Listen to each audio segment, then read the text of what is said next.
當你俾錢付賬單嘅時候，請你運用你嘅想象力，諗出你喜歡嘅任何遊戲，想象你嘅賬單就係支票，或者想象你俾錢嘅時候，就好似將錢當做禮物一樣送出去。喺你嘅銀行月結單上加上幾個零，或者係喺秘密呢本書入邊提供嘅網站下載宇宙支票落嚟，將佢貼喺你嘅鏡上、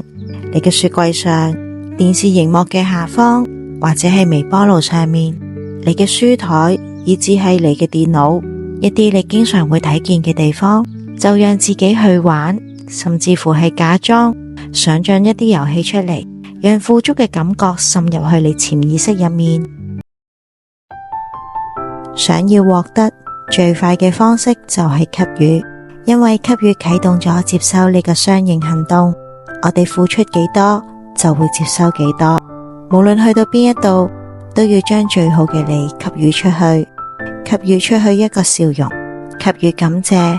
給予善意，給予愛。而你嘅給予應該係一種不期待任何回報嘅給予，純粹為咗佢帶來嘅喜悅而給予。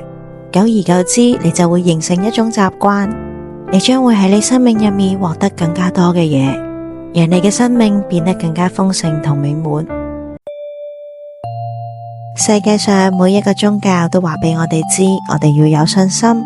所謂嘅信心，就係雖然仲未知道夢想會如何實現或者係成真，但你完全相信喺你嘅許願當下，宇宙就已經俾咗你。而你要做嘅事，只係要放鬆，讓宇宙將你吸住喺你願望嗰度，將你嘅願望吸引到去你嘅身邊。吸引力法則就係咁簡單地運作。曾經有句經典嘅廣告對白：只要有信心，夢想可成真。相信自己同宇宙，你嘅夢想就會一一顯化喺你嘅面前。佛陀喺法句經入面提到：諸法意先導，意主意造作。若以染污意，或語或行業，是則苦隨彼；若以清淨意，或語或行業，是則樂隨彼，如影不離形。意思係指萬事萬物，包括一切有形嘅物質同無形嘅精神活動，都係因為意念而產生。如果我哋嘅意念都係充滿負面，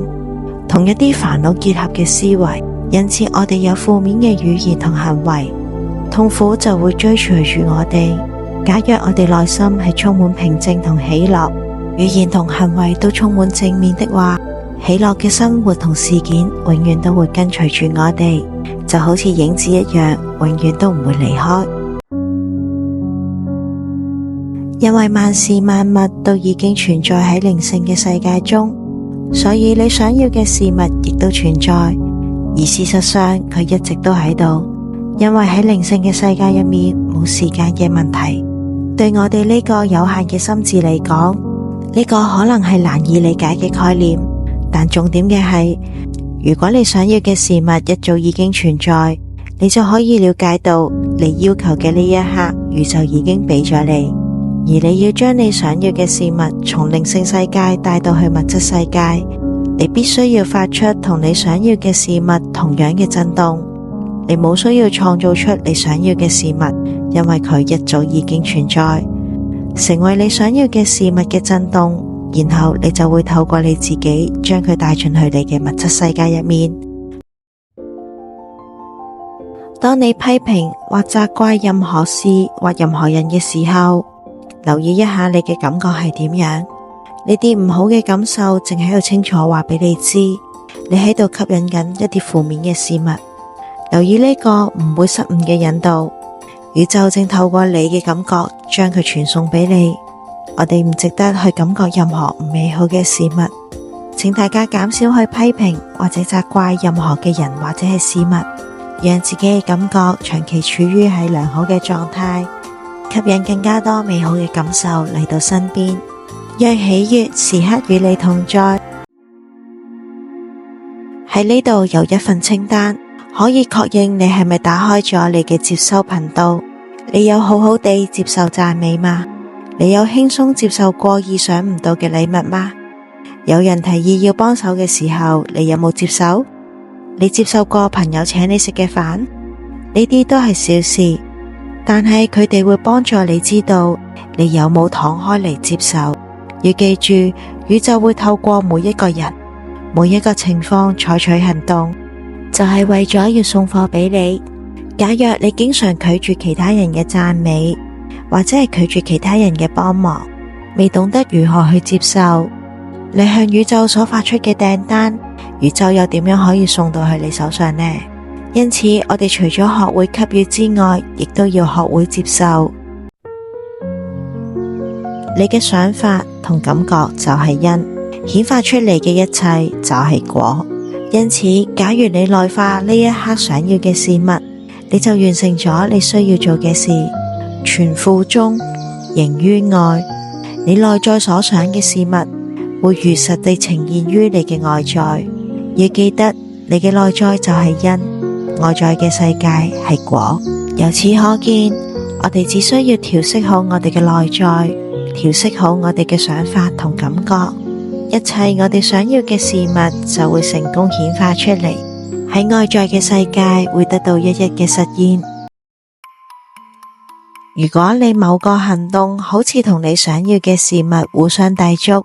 咁樣你喺採取呢個行動嘅時候就要運用想象力。你可以每日利用你嘅行動協助創造你想要嘅一切。舉例嚟講，喺你開住一架舊車嘅時候，你可以想象你其實喺度開緊你想要嘅新車。伸手打開你嘅銀包嘅時候，你可以想象入邊裝滿咗銀紙。你可以將任何行動轉變成一個同你想要嘅事物一致嘅扮家家酒遊戲。記住，吸引力法則唔知道某一件事係真實抑或係你想象出嚟，只要喺採取行動嘅時候再加添想象力，你所想要嘅事物都會得到實現。